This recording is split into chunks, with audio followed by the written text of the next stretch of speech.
Baseball family, welcome back to another episode. Today, we are going to get into some current events, including front office moves. We're going to talk about Joe Morgan, and we're also going to get into MLB playoffs right here on the Baseball Together podcast.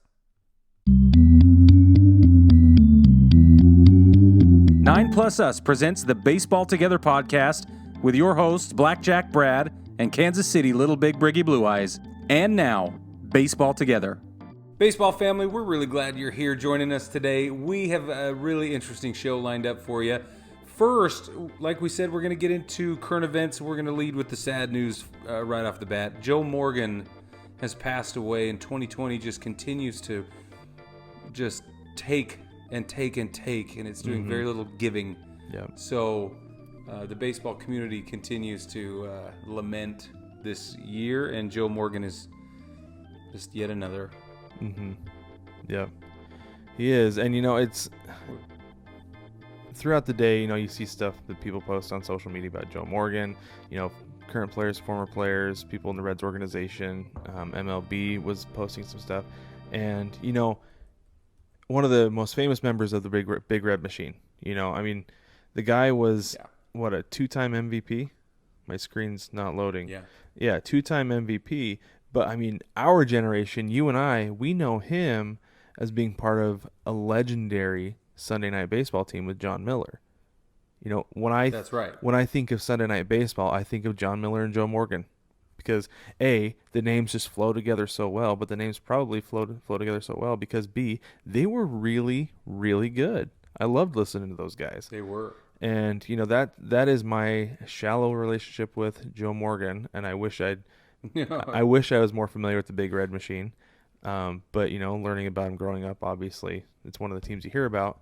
But, I had Whitey Ford pass away this last week, and I honestly don't know anything about Whitey Ford. It's the chairman of the board. See? I didn't know that. It's Whitey Ford. Yeah. That's his nickname, the chairman of the board. I know that now. See? And his actual first name was Edward. Yeah, see, didn't know that. If I'm not mistaken. And see, I knew Whitey Ford just by his name, but I was actually familiar with Joe Morgan, right? Yeah. So yeah, I can see that. So those Whitey Ford played 16 years for the Yankees exclusively, bro. Yeah. Yeah. Yeah, and these are probably the things I should be looking up when these legends pass away. As we get older, that's what's going to happen. Is it's going to be guys that we're more familiar with. It's crazy. It's crazy to see how it goes. Yeah. Yeah, you're absolutely right. So let me just give you why don't you look up some Joe Morgan stuff, and I'll give you the line on Whitey Ford really quick. Okay. So 106 wins. Am I reading that right? No, sorry. 236 wins and 106 losses overall. So win-loss percentage on the mound of .690. Career ERA of 2.75. That's incredible. Yeah. That's out of 3,170 and a third innings overall. I'd say that's impressive. Yeah. Yep. But you're absolutely right. So Joe Morgan was a 2, 3, 4, 5, 6, 7, 8, 9, 10-time All-Star. Like I said, 2-time MVP, finished second in the Rookie of the Year voting in 1965, played for 22 years to 1984. So there's a reason, because he retired before I was even born. So that's why I'm zero familiarity with his playing career. But like I said, excellent broadcaster, excellent color man. He did have, I feel like, one of the best play-by-play guys that he was in the booth with in John Miller. For sure. So he got out of the way and let Joe Morgan talk and do his thing, but he was good at it. He was very, very good at it, and that's one of the things that always stuck out with me with Joe Morgan. So yeah. I was very surprised. He was 77 years old. That gets to be, I think, a point where it's kind of like you shouldn't be surprised, but you still are, Yeah, it's in that weird spot. Yeah, because 77 is old, but it's not that old anymore. So not anymore, not with what we can do now. Yeah. But here's one of the big things that sticks out with Joe Morgan to me is that he threw right, batted left, second baseman. He was only 5'7". Kids, don't ever let anybody tell you you're too short, because you've got a Hall of Famer. Joe Morgan was only 5'7", and granted, he's probably an outlier, but still, he was able to do it and do it really well. Yeah. Well, 5'10". Whitey Ford was 5'10". Cy Young Award winner, 6 World Series, 2 ERA titles, 10-time All-Star, and World Series MVP, also in the Hall of Fame. So, very nice. So, lost a couple of great ones this week. What was Joe Morgan's WAR? Do you still have it up? I do. 100.5. Yo, seriously? Yeah. Yeah. He hit 271 over his career. Gosh. He slugged 427 at an 819 OPS. So, wow, Whitey Ford 57.1 career WAR. So, wow. I thought that was impressive, and then you whipped out. I was like, no, okay.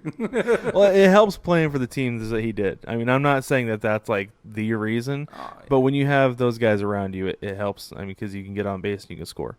So, 100% agree with you, man. So, excellent. 100% agree with you. So, let's move on. The White Sox fire Rick Renteria. Mm-hmm. And, it's kind of weird. I mean, they've been doing really well this year. Uh-huh. So, I don't... They had a good year. And the only thing I can think of... The only thing I can think of is that the front office felt like he had basically capped out. That this year, the season they had, the small playoff run they had, was as good as it was going to get for him.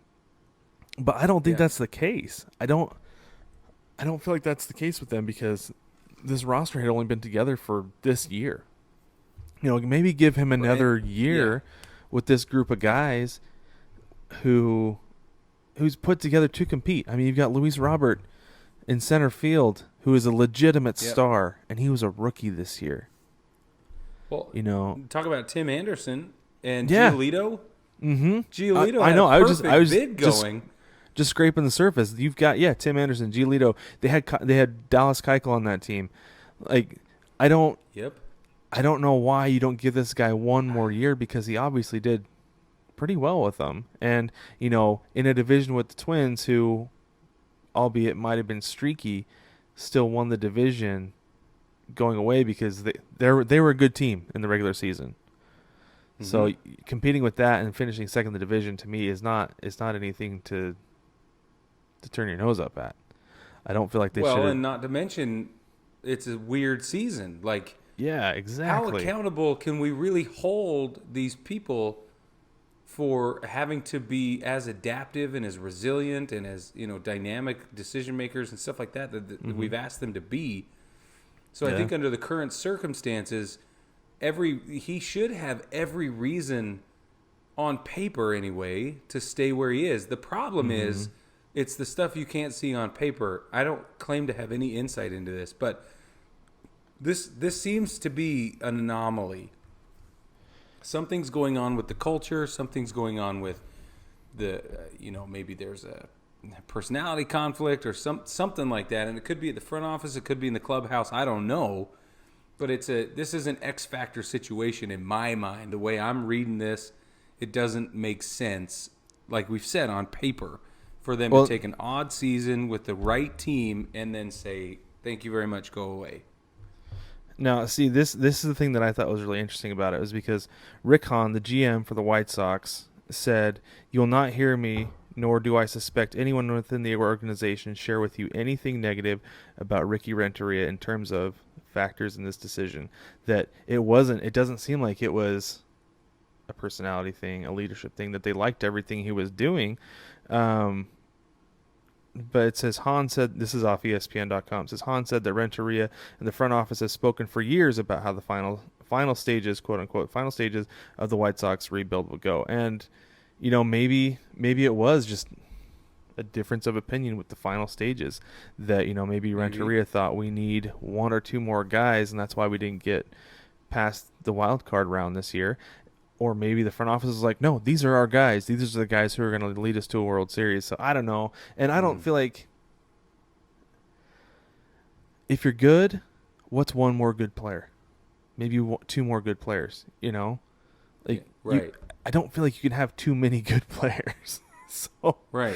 like, if that's what he was Well, pushing for, or maybe he was saying we're good, we can compete with this group. I don't know. And then the front office was more ambitious. I'm not sure. But that's really the only thing I could think of with reading that. But well, that statement to me sounds like hedging. So in the Army, when we wanted to get rid of a bad apple, and move him to a different team or a different company or something like that, we did the same thing. Okay. We'd say, no problem, everything's great. We just decided to go a different direction. He's your problem now. Somebody else deal with it. But we don't, you know what I mean? So I'm like, I have a different relationship with that language. all right. I get it. It just sounds like hedging, and it would be so easy for them to say, oh, by the way, all of this internal decision making that you can't ever verify and you're not going to be privy to anyway, which is also tied up in an NDA that he signed at the beginning of this conversation. So listen, we're just going to hang our hats on, we've had this conversation started a long time ago. Yeah. Wink. Get out of here. You're more familiar with the propaganda than I am, I guess. With the spinning. I don't know. I don't know if it's propaganda or if it's good PR. I don't know what the difference between propaganda and really good PR is. All I'm saying is it smells, and that's interesting. That's it. It's just interesting. I just see indicators, and I call them out. That's all I'm doing. There you go. There you go. Speaking of funky changes. Yeah. Go ahead.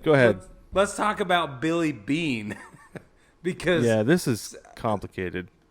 Suddenly he's leaving kind of the Oakland Athletics. Now, yeah, right. And we listen, we all know Billy Beane, and for those of you who aren't familiar, he was previously the general manager of the Oakland Athletics when he put together the Moneyball team. And it was all under his leadership and his ideas, and he's been at he's like one of the godfathers of sabermetrics, and he's been at the forefront of all this new approach to baseball and different things like that. So for him to be on the outs, and maybe only with baseball, and Brad will probably be able to tell us more of the nuances, but what did we decide? He was 2015. He was moved from general manager to executive vice president. Yeah, and then you had David Forst, who was promoted to general manager. But, I mean, we were talking about this before. It seems like he's still kind of there calling the shots. But what's going to happen, and what it seems like is going to happen, is Billy Beane is more than just the executive vice president of the A's. I mean, apparently he's part of, the Red Ball Acquisition Corp. So right. This is according to MLB.com. He co-chairs the company, and they're going to merge a business venture with the Red Sox owner John Henry's Fenway Sports Group. So I feel like that right there, Red Sox, A's, he obviously would not be able to work with the A's because that's a conflict of interest. Conflict of interest. Yep. So if this happens, Billy Beane will be out of baseball. Because this article on MLB.com, I'll put the link down in the doobly-doo so you can read it if you'd like, or you can just listen to me talk about it. I like that, Brad. It seems like he's not going to be involved with the Red Sox at all. I mean, it was documented in the movie Moneyball that the Red Sox offered him a position with the GM or as their GM, and he turned it down, and Theo Epstein took the job, and they went on to win the World Series. But anyways, now you don't need to see Moneyball. Anyway, so he's actually not going to be. I was late. No. So he's not actually going to be involved with the Red Sox. If anything, he might be involved with Liverpool FC of the English Premier League. Mm-hmm. It seems like that is more likely. Maybe that's where his new passion lies, is in a little bit of footy. I don't know. Little footy. Yeah, that's right. But that is kind of some speculation in this article that he's not going to be involved in baseball anymore. He's actually going to be involved possibly with soccer going forward. So, interesting. Something to keep your eye on. As of right now, it says that the A's and the Red Sox have not confirmed or commented on the report of this happening, but keep an eye out for it because that's interesting. The direction of the A's could change with Billy Beane not in the front office. Well, I wouldn't be surprised to see some maneuvering there with the way they do business. Totally. And here's what's really interesting is that maybe this is the greatest thing to happen to the A's since Billy Beane, honestly, because it could be. Because they've been on the cusp for so long now, and it's just been sad to see them get, like, this season is a great example. They get this close, and they have every chance of winning, and they should win, really. But for whatever reason, there's this elusive thing going on. They just can't pull it together, and I don't understand why. So if this is a changing of the guard, that would be not only appropriate but timely. And I feel like Billy Beane is getting out in front of it. And you're right. He's also involved in software, and he's involved in another English football team. Of we call it soccer, people. I'm so sorry. But it's a football club in the EFL, which is like their AAA for the sake of our listeners here. And they have... So he's already, and that's been 3 years running. So he's already making the shift toward English football, so European football. So I don't know. I just think so to bring it back to the A's, I think this could be the most pivotal decision they make to date since Billy Beane. Mm-hmm. Yeah, I agree. And I totally agree with what you're saying about the A's. Like, they have a talented team. They ran away with the AL West.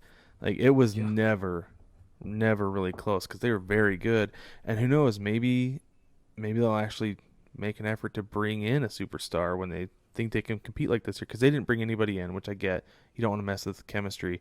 But at the same time, you've got to have somebody who can get that big hit for you when you need it in the postseason.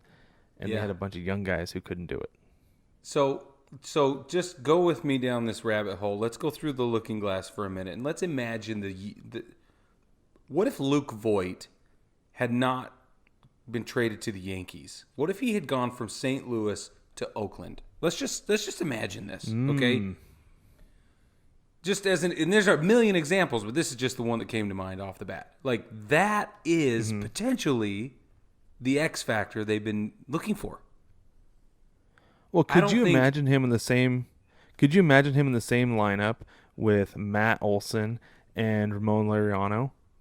No. And then Matt Chapman when he comes back. And then Chapman, right, in the two hot corners. Yeah, that's what I'm saying. Yeah, like that would be something else. And then Chris Davis on top of that too. Right, you see the good Chris Davis. The good, yeah, right. Yeah, I knew what you meant. The Chris Davis, 2017 Chris Davis, 2018? Yeah, I'm telling you, though, sometimes it does come down to one guy. I don't know. And maybe Luke Voit wouldn't have flourished in Oakland like he has in New York. I don't know. There's all that other stuff. But if you're going to compare apples to apples, you know, that trade went down a couple of years ago, and it could have easily gone this direction. I don't know. So maybe something in the front office changes, and they can acquire talent further upstream the way that other organizations do and make magic happen. I don't know. Yeah, because we're going to talk about one guy making an impact in the postseason here in just a minute. But no, I mean, absolutely. I see what you're saying there, and it could have been the one that put him over the top. If that's, you know, like you said, it's a move that they had made, move that they had been willing to make, could have been. Or somebody comparable. I don't know. Interesting to think about. Before we take a break, let's talk about the KBO. Because it's been a while since we've talked about, Korean baseball. And I think we owe it to you people to talk about Korean baseball. So the best part about this is that every time we do a KBO update, it ends up being an NC Dinos update. Because they're the best. They are. It's our team. And it's our team. So, and Neener, and I'll blow raspberry. Brad now But knows this is the what thing, it's like to have a number one seed team. It's been a while. It's been a long time. I was but a teenager the last time You I had were a a number wee one lad. team. Yeah. Yeah. But this is the thing about the NC Dinos, though, is I actually turned on a game today. I had some spare time, and I turned it on a game while I was working, and I was sitting there watching. And Daniel Kim, who's like the international KBO insider, they have him on ESPN. He's like, the NC Dinos. I mean, before I get into that, they're 5 games up on the LG Twins. The LG Twins are the second place team in the KBO, and the NC Dinos are 5 games up. And the reason this is because, according to Daniel Kim, while the NC Dinos were having issues with their bullpen early in the season, they've got it sorted out the second half, and they have the best bullpen in the KBO right now. Now, that being said, like I said, NC Dinos 5 games up on the LG Twins. The Dinos have still lost 5 in a row, and the Twins have won 6 in a row. Right. Yes. So that bullpen definitely gained them some ground. I mean, that's a pretty big lead that they had if they can lose 5 in a row and still be 5 up. So not worried about our Dinos, Brig. We got 2 weeks left. Yeah. So what did you say, 13 or 14 games, something like that? 14 games left, at least for the Dinos. LG has 11 games left, but the Dinos have 14. I think they got rained out a couple times. So okay. So yeah, something to pay attention to. I've said that so much today, but if you've been following the Dinos and you like the Dinos like we do, keep an eye on it because it's going to be a fun little stretch, and their postseason is going to start after the World Series ends. Yeah. So we'll have more baseball following the World Series. And just as a reminder, the way that the KBO does their playoffs is unique. So if the NC Dinos end up in the number 1 seed, they don't play anybody until the Championship Series. Everybody's got to work their way up the ladder. So that's right. They have a bye for however many days until the number 5 seed team, whoever ends up there, works their way through to number 2 or whatever. I don't know. Brad, you have a fancy word for that kind of tournament goes. What's it called? Oh, I call it the Mortal Kombat ladder. There you go. That's what it was. Until they get to the boss level. Yes, we all know. Yeah, exactly. What that's like. Yeah. Anyway, but that's a lot of rust you got to shake off suddenly. I don't know. Yeah. It'll be interesting to watch. I'm excited for it. Like, I am really excited for it. Because like I said, I kind of dusted off the KBO today and watched a little bit, and I was like, yeah, let's get ready for the playoffs. Playoffs on playoffs on playoffs coming up. Here we go. It's pretty exciting. So, baseball family, we're going to take a quick break. When we get back, we are going to get into the Division Series and our reactions to those. And then we'll take another break, and then we'll come back with the Championship Series and what's happening now. But first, we're going to take a break, and we'll be right back. No matter which ballpark you're at, you want to rep your team. Now you can with 9+ Us. Welcome to the Big City Series. With every design available in your team's colors, you can fit in with the home crowd or stand out on the road. Either way, we have the colors you crave. Shop the Big City Series and find designs that rep your favorite baseball podcast, cheer from the cheap seats, and much more. Shop the Big City Series only at 9plusus.com.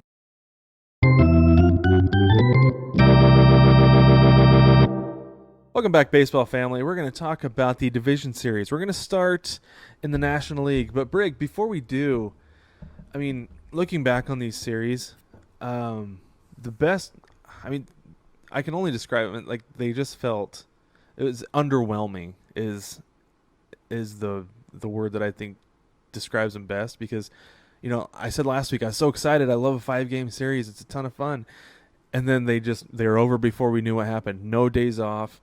And it's just like, wow, well, okay, on to the Championship Series we go. Like, just, I mean, did it feel that way to you? Bro, you're being real nice about this. I thought they were straight up boring. Well, I'm not gonna lie to you. I mean, you're not wrong. You're not wrong. Like, you had the Dodgers completely dominate the Padres, and let's just start there. Let's start with the Dodgers and Padres. Excuse me. Could you say it right, please? The Padres and Dodgers. The Padres and Dodgers. It's from a previous conversation. But listen, so the baseball Padres and family, Dodgers. sometimes when you're super tired, okay, you mix up the first letter in the word, and it just happens, and it's fine. But I want everybody to take a minute. Close your eyes, unless you're driving. Then don't do that. Close your eyes. And I want you to just say the words Padres and Dodgers. And tell me that doesn't feel good. Just tell me Padres and Dodgers doesn't feel right. Because it does. Okay. Most definitely. All right. Now that we're done with our daily meditative session, let's get into this division series. So, to me, the first game, it wasn't particularly close. The Dodgers won 5-1, and then game 2, you had a 6-5 barn burner. The Dodgers won, but that series I feel like was won when Cody Bellinger went over the center field wall and robbed Fernando Tatis Jr. of a home run. A go-ahead home run at that. That was the end of it. Like, the Padres never recovered. They had a chance at the end of that game, but they didn't get it done. And that was it. Series over when Bellinger did that. Which was weird because there was an entire game left to play, but they didn't show up. It is for weird, that. But they didn't show up to a 12-3 loss. I guess somebody forgot to tell them. But I don't know, did you get to watch that game 2? How much? I watched just about every pitch of the division series because I don't have much of a life. But Brad, I would say, Brad, you don't have to tell people about that. I'm not afraid to admit it, Brig. I've come to terms. Okay. But That's fair. So the top of the 8th inning and top of the 9th inning of that game, they showed the Padres. I keep almost saying Dodgers and Padres, just so you know. Padres and Dodgers. Doesn't it feel good, Brad? We go over this. It does. It is actually quite it's actually like so much easier, to be honest with you. But they showed the Padres dugout in the top of the 8th or the top of the 9th inning, and they looked like they had lost. They looked like they were getting eliminated, and it was series over right there. And they got some life breathed back into them when they kind of made a little bit of a rally in the 9th inning, but they were defeated. They were down and out already, and that's not how you come into a game 3. You're not going to be able to shake that much stink off and come into an elimination game and win when you've got the Dodgers who have all of this experience in the postseason. You're not going to beat mess that. Of it. Yeah. Yeah, you're not going to beat that with that kind of, like I said, you're not going to beat it with that kind of stink on you, and that little experience in that dugout. Yep. So I agree with you, man. Cody Bellinger, congratulations. You eliminated the Padres single-handedly. Almost single-handedly. Yeah. Well, and what I think is... Okay, go ahead. No. You go ahead. Go ahead. I'm going to talk about the Padres for a minute. Okay. Just what is with Clayton Kershaw? Like, he's not supposed to be able to pitch in the postseason, and now he can. Or whatever. Here's the thing. Here's the thing, Brig. When the batters don't know what's coming, it's a lot harder for them to hit what Clayton Kershaw is dealing. So, well, I'm just going to throw that out there. Okay. I'm just saying it's different, Brad. It is different. Okay. It's like regular season Kershaw. And maybe it's this. I do have an actual legitimate idea for you of why he's pitching better now. Okay. 60-game season. That is what I was going to say. That is that's the only thing I can think of. Yeah, that to me, so far, that has been the biggest difference in Clayton Kershaw. Mm-hmm. Yeah, he's awesome. Not worn out, and maybe he's somebody who, going forward, only pitches every 6th day instead of every 5th. Maybe the Dodgers go with a bullpen day or go with a 6-man rotation. I don't know, but he's in mid-season form. He is, and the Padres are going to need to figure something out moving forward, because what we don't want to see and what can't happen is them go all the way to the show or all the way to the World Series and have him fall apart, which I don't think will happen, honestly. But if next season they put him back in that, five-day rotation, like you're saying, and we get to September or into October and he can't hang anymore, like they need to learn this lesson now, is what I'm saying. Mm-hmm. You know, that's all I'm saying. I absolutely agree with you. Yeah. 100%. 100%, Brig. 100%. Well, 100%. Thanks, Brad. Okay. Well, so I was a minute ago. I'm glad that I let you speak because I was going to go straight through onto the Marlins and Braves. Thank you. No, I think that was an excellent point that you brought up.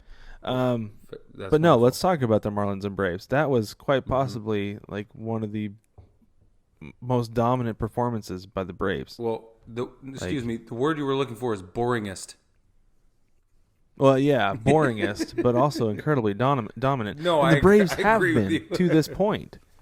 Like, the Reds didn't even score in the 2 games they played against each other. No. The Marlins only scored in 1. They scored 5 runs, which typically is enough to win a postseason game, but they got beat 9-5. They gave up 9 runs in that, and then you go and get shut out in games 2 and 3. It's like, okay, I know you weren't really supposed to be here, but show up for those other games.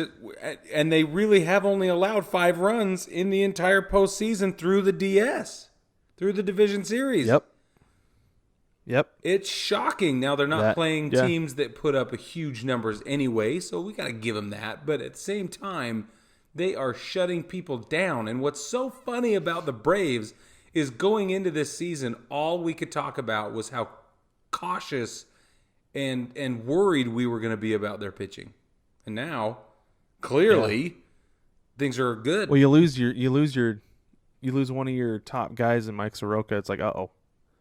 Yeah. Now what with pitching? But it's like everybody else is like, I got this. Just everybody else stepped up, did their part, has done their part, continues to. And, I mean, the Braves are dangerous. One of the things that I saw at least with this series is that they're one of those teams who, if one run gets across the plate, it's like a dam is breaking, and everybody else all of a sudden has confidence, and they string together. They don't just string together hits; they're stringing together doubles and home runs. Is what they're doing. Yep.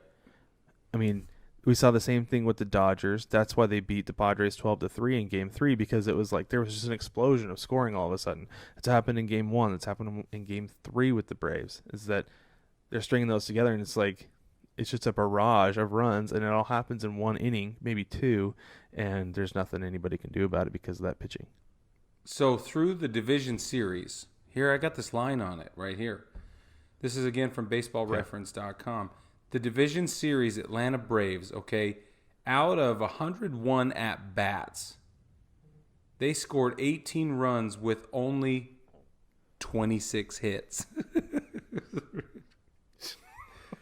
Okay. Now, just sit with that information for a minute. 26 hits, scored 18 runs. Okay. And of those, guess how many were home runs, Brad? 26 hits? I'm going to say 26 hits, 18 runs over 101 at-bats. How many of them were homers? 15. 5! Nice. 5. Love it. Yes! Mm-hmm.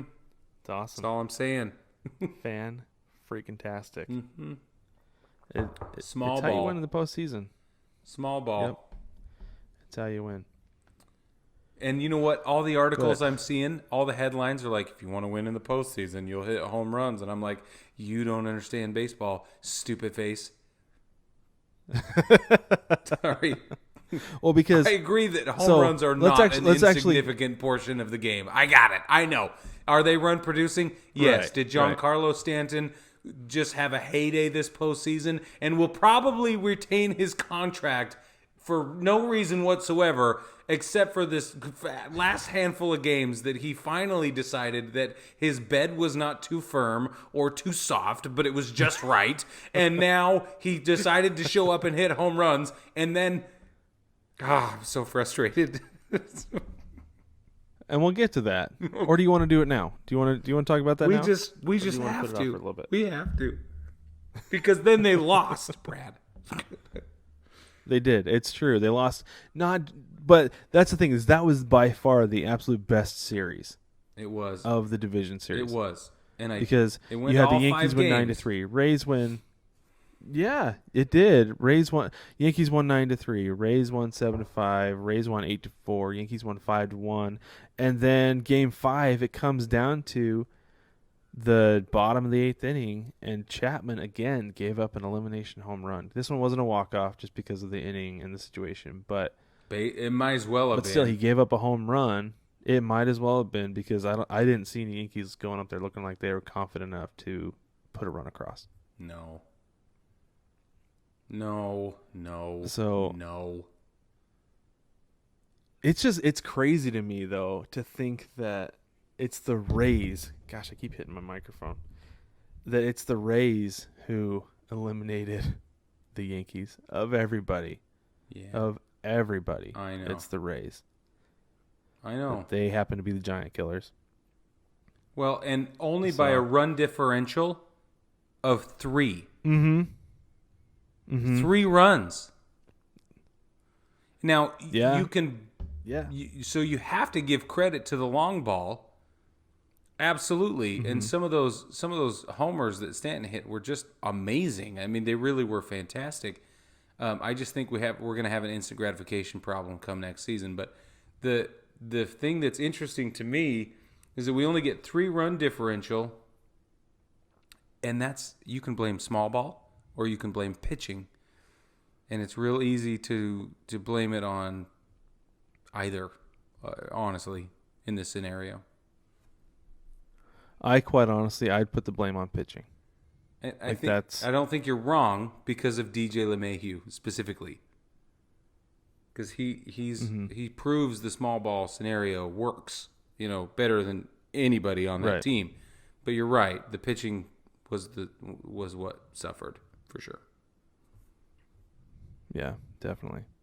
Tampa Bay pitching had a 4.5 ERA overall, and the Yankees pitching had a 4.4 ERA overall. So it's hard for me to put it on pitching with that close a similarity.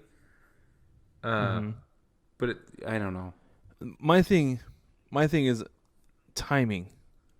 Timely pitching. Right. Because Aroldis Chapman is not who he was. I mean, I said this about last year, that he's not who he was 2-3 years ago. Not the same guy he was in 16. Like, for sure, because I mean, I was paying really close attention to what his fastball was clocking in that bat against. Is it Brousseau? I think it's Brousseau. Yeah, I was paying real close attention to what his fastball was clocking in that at bat, and he hit 101 like twice. Was all. Which, not taking anything away from 101. Can you believe you just said that? But somebody who's been clocked at 101. I know. No. He was only hitting 101, Brig. Who's that? He was only throwing a fastball 101 miles an hour. That's all, because it wasn't 105 like we've come to expect. Oh, my gosh. But there are players on Tampa Bay's team that are hitting 100 and 101 too. So it's not... I see what you're saying. Everybody, I don't want to say everybody is, but everybody's throwing 95 and up. And the fact that he's actually coming down, he's on the decline. He's not throwing 105 anymore. He's not throwing 103 anymore. Yeah. The fact that he is, quote unquote, only throwing 101, I mean, there's a big difference between 105 and 101. Oh, right? yeah. So, I'm not saying change up stuff, but no, straight cheese. Maybe, yeah. But yeah, no, it makes a difference, and I don't know. It's when Chapman comes in to get those 6-7 out saves to close out the game that's where I really start to worry about his effectiveness, and that was it. Me too. That was it. And here's the deal. So, look, if you look at it on paper, and this goes back to your timeliness and timing comment, because if you look at him on paper, across 2 games, he pitched 2 2/3 innings, 3.38 ERA, and he gave up 1 hit, 1 run, of which was earned. He walked 1 guy, and he had 4 strikeouts. Now, in a closer scenario, that's decent for sure. That's respectable. Mm-hmm. But given the circumstances of the game, now. We don't even want to talk about J. Happ's 13.5 ERA in the Division Series. Adam Ottavino's 13.5. Where is that coming from? And Tanaka's Tanaka. You want to give us Tanaka's ERA? 11.25 for Tanaka. Yeah. And I can't be mad at Devi Garcia. Can you believe he got up there at all? No. Amazing. No. They went with the opener. They put in the new kid. I think he did fine. I'm not crazy about the scenario. You can't be upset with one run and one appearance and one inning. No. For a guy who maybe wasn't ready. Yep. Garrett Cole, so, on the other hand, 3.18 ERA over the Division Series through 11 1/3 innings, and gave up 7 hits. 4 earned runs. Yes. But he struck out 17. That's the big thing with Garrett Cole. He was by far and away the best guy for the Yankees. Oh, yeah. The next he still closest gave up 4 runs is in 6. 2 starts, which... Yeah.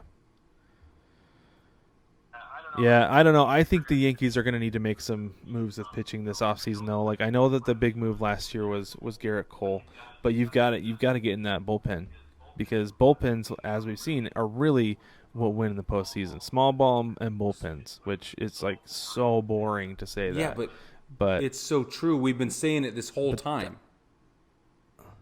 It's true. It's true. And I mean, the Padres, the reason they didn't advance was because they had to use their bullpen too much. Right. Because you had Mike Clevenger, who hurt his elbow or shoulder or something. I can't remember what it was, but he got hurt, had to come out. So they had to rely on the bullpen for the entire game. And I mean, it's you've got to have your bullpen, but they've got to be rested so they're effective. I agree.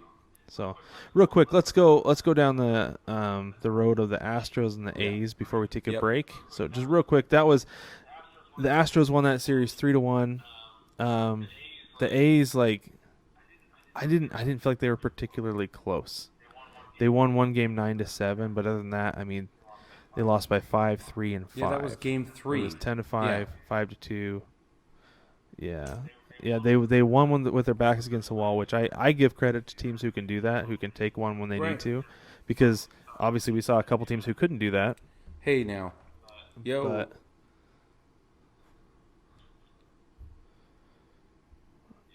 yeah, no, I don't know.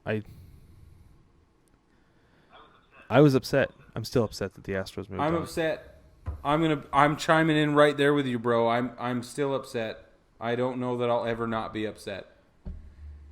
And you know what? To hear them talk, to hear the things they're saying and the things that's ending up in the news, they're saying things like they're getting so much praise for having this chip on their shoulder and rising to the occasion and overcoming all of the odds that have been stacked against them and all the social injustice that they're rising above. And I'm like, oh, just go away. You know, like, I just can't take it. Well, it's like, this is the thing that really bugs me about it all, is that they were decently quiet during the season because they were losing. You know, they finished 29-31. Like, they're under 500, and then now all of a sudden they're winning in the postseason, and they will not shut up. It's like, this is why people don't like you. The cheating is also on top of it, but this is why people don't like you. It's because, A, you were winning because you were cheating, but then you were cocky about it. And then now you're winning again, and you're cocky about it again. This is why people don't like you. It makes you... Carlos Correa, this is why people don't like you, because you won't shut your dang mouth and just play the game. Like, I'm all for guys being outspoken, but redeem yourself first. Right. By going on and winning a World Series without cheating. Yep. Don't get out. Don't eliminate a bad playoff team and then eliminate another. Like, they eliminated 2 teams that have notoriously bad playoff records, the Twins and the A's. And now they're going to go talk all this trash? And, like, it's ridiculous to me. And I don't know. It drives me insane. Absolutely insane. Well, it drives me insane too. That's why we're gonna have to get into the ALCS in the next segment, because I got some things to say. Ooh, I can't wait. Let's take a break. We'll get into it. Take me out to the ball game. Take me out to the crowd. Buy me some peanuts and Cracker Jacks. I don't care if I never get back with me. Root, root, root for the home team. If they don't win, it's a shame. For it's 1, 2, 3 strikes, you're out at the old ball game. Shop kids' baseball shirts at 9pluss.com.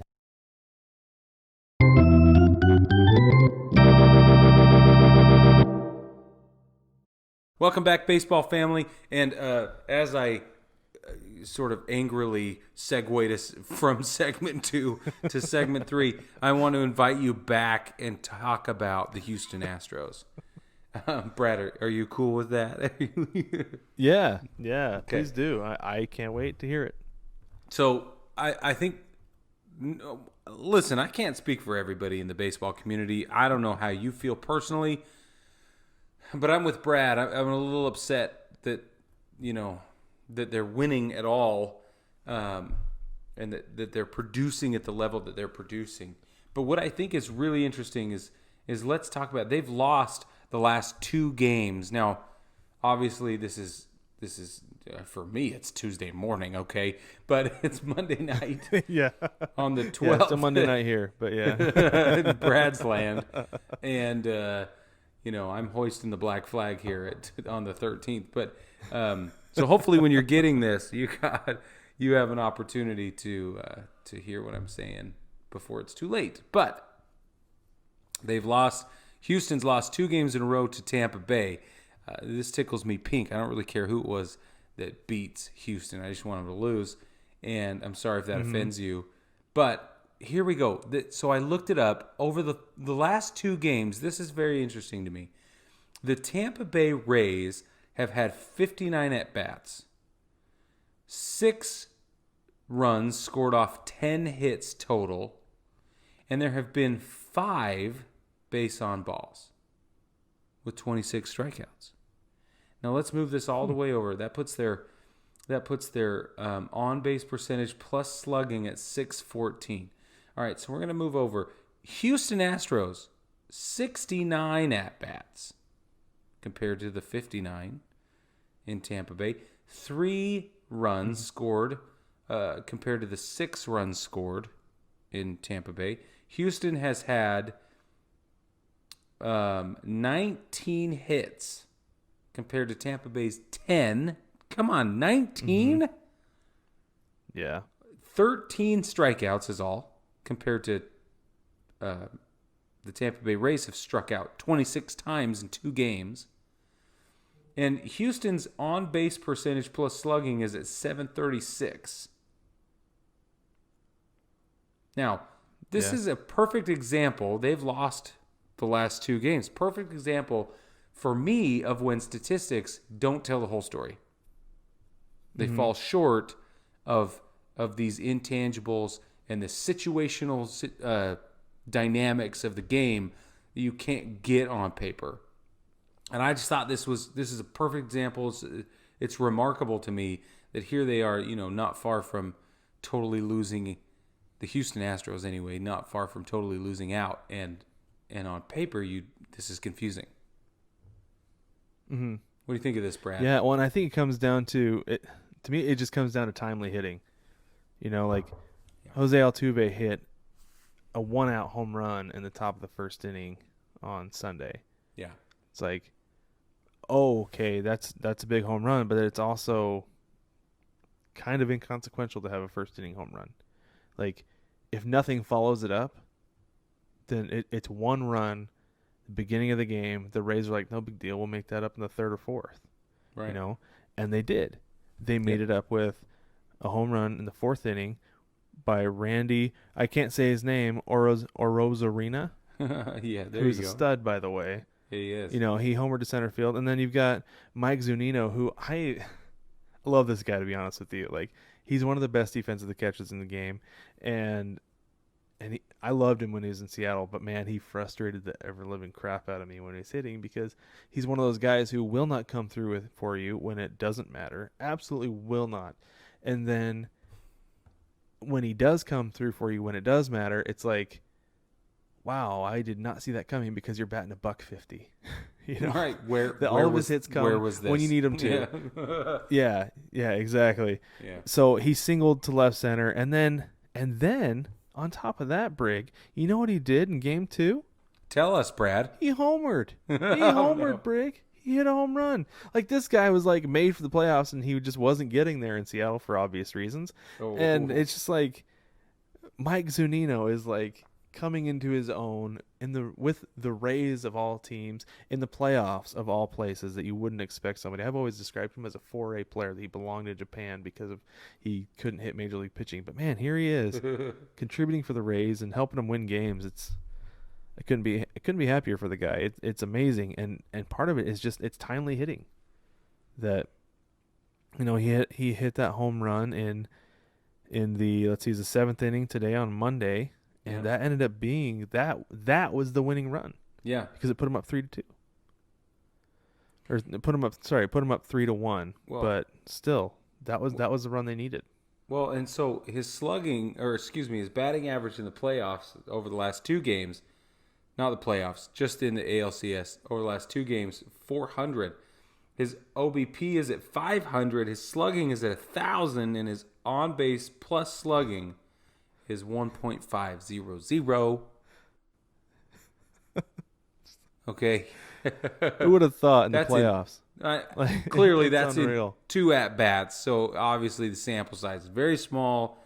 If you have any statistical analysis capabilities, you'll know that is totally flawed logic. But at the same time, it's crazy. If the season ended today, you'd be like, what? Yeah, like watching him play in Seattle, you would not have expected those things to happen. And it's just, there's always one guy who it happens to in the playoffs. That's right. Like, every time. Always.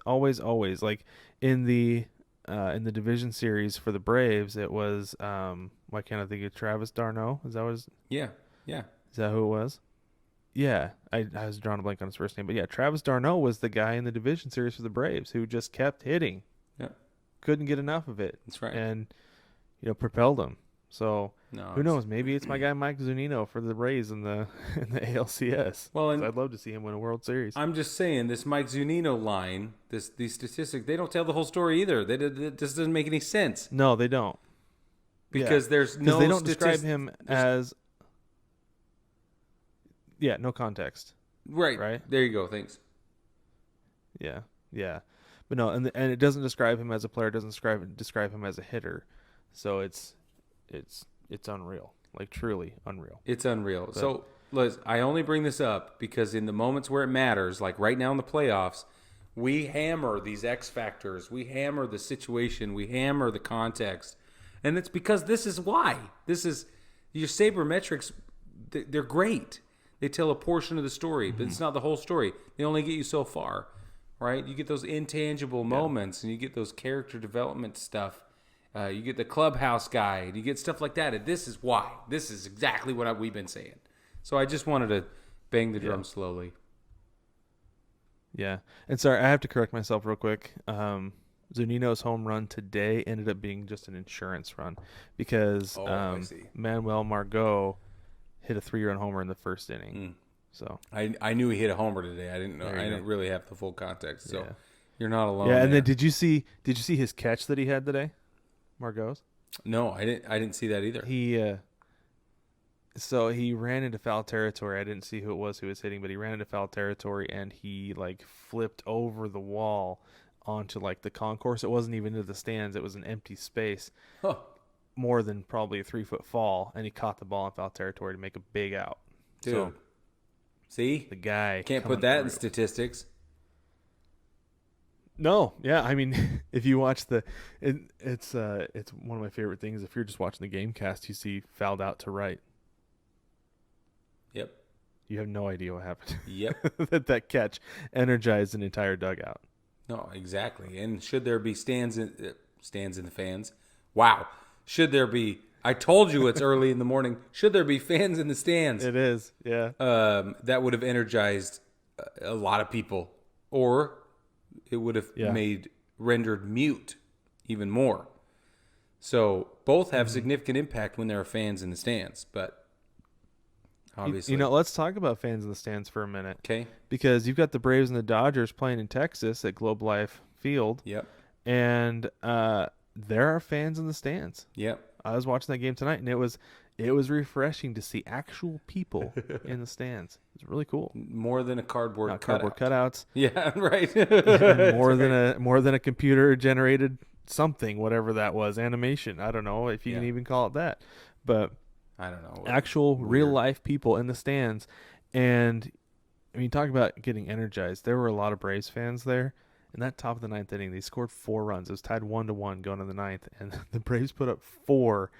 And I'm sorry, Padgers, but the Padgers are sad. I don't know. I mean, I know it was one game, but that could be trouble, because it's like I said, when you let them start to score, it piles on, because you had Austin Riley homer, you had Ozzie Albies homer, you had Marcell Osuna hit a single to score Ronald Acuna Jr., and it was just like boom, boom, boom. Before you know it, they're up 5-1. Yep. So that's right. So if the Dodgers can't stop that bleeding, they'll be in trouble, and they've got to figure out those bats. But nobody's been able to figure out Atlanta pitching yet. Nobody can, dude. It's crazy, and like we said earlier, it was the big question mark going into this whole situation, and now it's like, oh, we're good. And you're like, what happened? I don't. Yeah. I don't know. And they still have a pitcher and as the their catching situation secondary has been figured out with d'Arnaud, and that's what I'm just saying. Is that d'Arnaud seems to be the solution to the catching issue that they had earlier this year. Right. He's doing it on both sides of the plate. I know. So, I mean, I don't want to be a victim of the moment, but I think there's a good chance we could see history repeat itself with the Padgers, and we could go into the World Series, and the Braves could be going to the World Series. Like I said, I don't want to overreact to just one game, but given what we've seen so far, I don't have any reason to think otherwise. Yeah, I don't either. And I'm the same way, victim of the moment, which I like to be. I'm going to be honest with you. Well, it means you're living in the moment, which is fun. Let's be real. Yeah, it is, and there are huge pitfalls there. So don't get me wrong. Please, but that let's be honest though, it is so much fun, and you know, as of whatever 1:08 a.m. on the 13th. Okay, I happen to live in Braves country and am pretty excited for them. Pretty excited for all my friends here who have been waiting a long time for this. So if they can beat the Padgers and make this happen, I'm going to be pretty happy about it for them. Yeah, I got some Padger fans in my friend group as well. Okay, so baseball family, don't come at me. This is Brad's job, guys. Don't at me, bro. Listen, Brad's job. Blackjack Brad is supposed to offend people, not me. All right. I don't know what has happened. I hope I'm not offending people, but that's Brad. That's your job. What are you slacking off? It is my what? job. It's a little bit of a heel turn on your part. Oh my gosh. The first rule of holes. But when you're in one, stop digging. Yeah. Why don't you take it away, Brad? Well, check us out, baseball family. Don't forget to jump by the shop, 9plusus.com, NINEPLUS.com. Lots of great stuff. I've got my Baseball Together shirt on with my United We Fan hat. Both are Arizona-themed, colored. I love the colors, the Sedona red, the Vegas gold.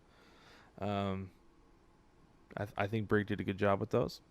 Great job. Thanks, man. Go stop by 9plusus.com. Get your stuff. We got lots of new stuff coming down the pipeline here pretty quick. We've been talking about how it's getting cold across the country. It's actually cooled down a little bit here in Arizona. I was a little bit chilly today. It was only 100. Oh no! So it wasn't too bad. No. Let me put that in perspective for you. It was so hot this summer, and people kept telling us, like, this is the hottest summer I've seen in like 30 years. I'm like, awesome, of course, the year we moved here. Thanks. Yeah. But like, I was pointed this out to my wife today. I was like, okay, if you put the highest temperature that you've seen of the summer on a scale of 100, I was like, it being 100 degrees today, it's like low to mid 80s, relatively speaking. Right, That's how hot it was this summer. And now it's like 100 degrees. We went outside, and Wilson hit some batting practice with me, and it actually felt quite nice. Wow. See, okay, we had the opposite effect here. In South Carolina, it went from like the 60s, very, very comfortable, beautiful weather. And today we were in the 70, 75 range. Oh, nice. Yeah, no. See, we all pull our sweaters out. I like 75. It's Han Solo season, bro, and so everybody's wearing their tall boots and their vests and everything. Their Patagonia gear is rocking hard, and I'm like, what do? I still wear Chacos. That's all. Well, I think I told you before we moved that I may never wear shoes again. I have only worn socks once since we moved here. I've been barefoot and flip-flops. Oh, yes. That's amazing. Yeah, that's a real thing. So, well, baseball family, don't forget to check us out on Twitter at baseball. Is it 2? The number 2 together.